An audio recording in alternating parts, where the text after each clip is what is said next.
Hi, I'm Lotta, and this is my daughter. Hi everyone, I'm Linn and I'm 21 years old.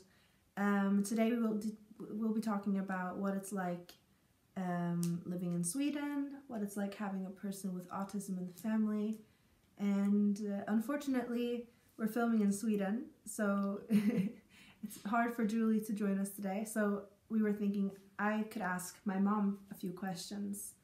So for starters, tell me about our family.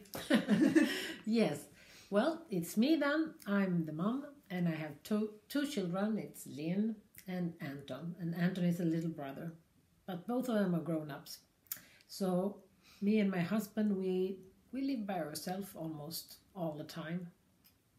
Anton goes to school. It's about an hour drive from here, and he lives there too. And he comes home every other weekend. But I talk to him every day. Great.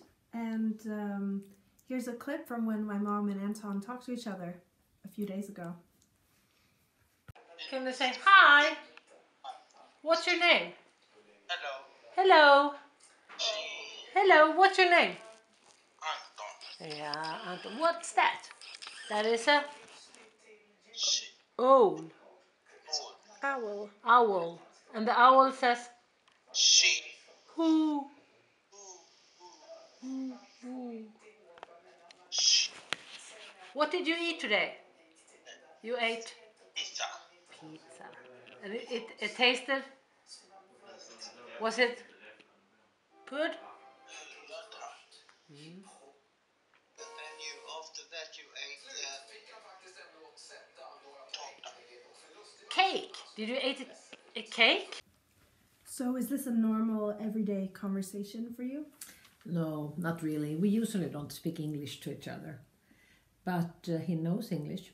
But I usually call in head to prepare the conversation. So I know what they ate and what they did. So I can understand what he's trying to tell me and helping him to answer my questions. So you call them ahead and ask to talk to the staff, or who do you talk to? Yes. Yeah, I talked to the staff working with Anton that day. Okay, Yeah. great.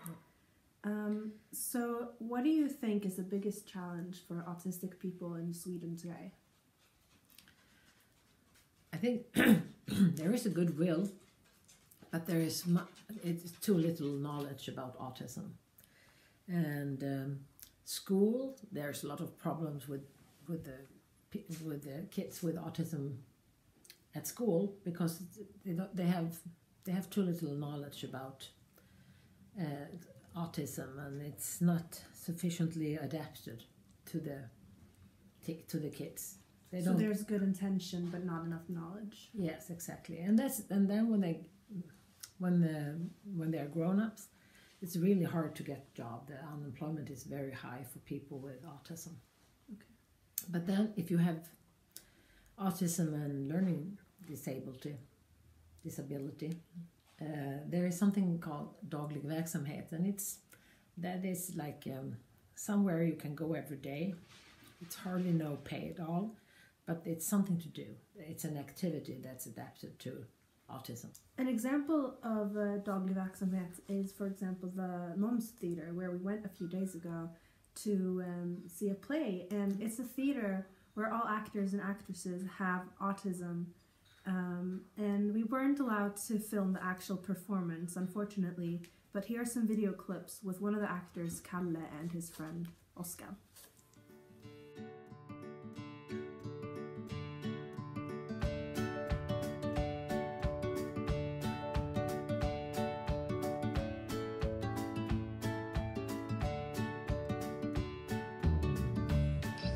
Hello, we come from Sweden. Hello, We come from Sweden. Yeah. Sweden. Hello, my name is Oscar. Hello, my name is Kalle. Det känns det väldigt bra att jag är detektiv Sixten och trollkarle. Jag tyckte det var en jättebra föreställning, de var jätteduktiga. So could you tell me a little bit about your job? Yes, sure. I work part-time for Autism Association Region Skåne. And we have about 2,000 members.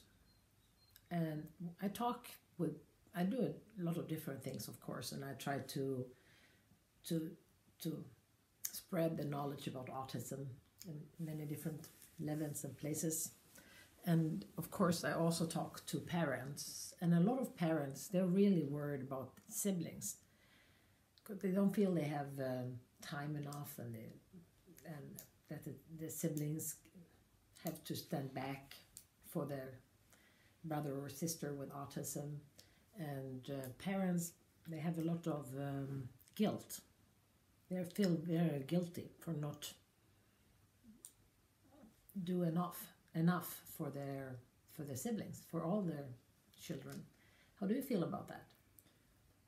Well, as a big sister to Anton, I haven't felt that my parents that you haven't had enough time for me. That's nothing I've felt. I felt that you guys have given me enough time.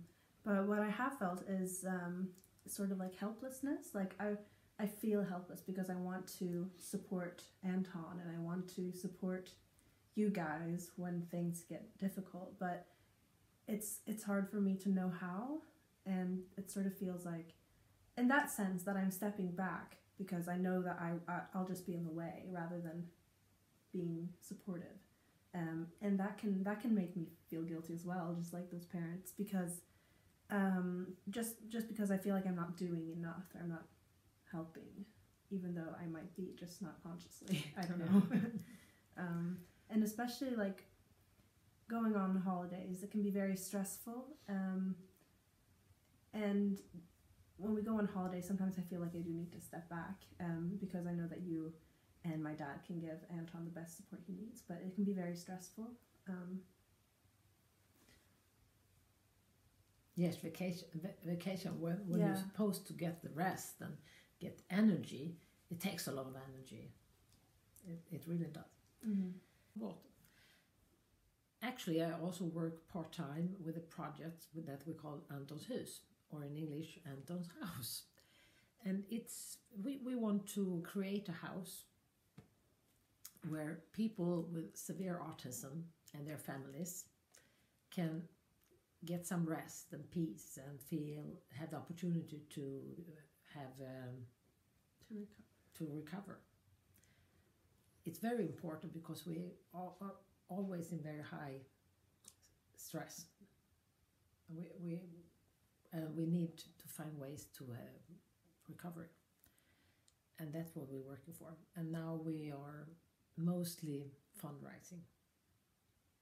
So cross your fingers that we will be able to start this project in about 2 years.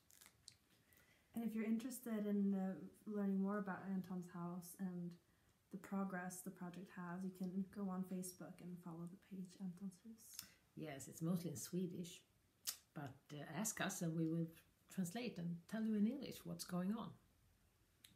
Well, thank you for listening to us, and hope to see you another time or at Antons Hus. Bye-bye. Thank you. Bye. Bye.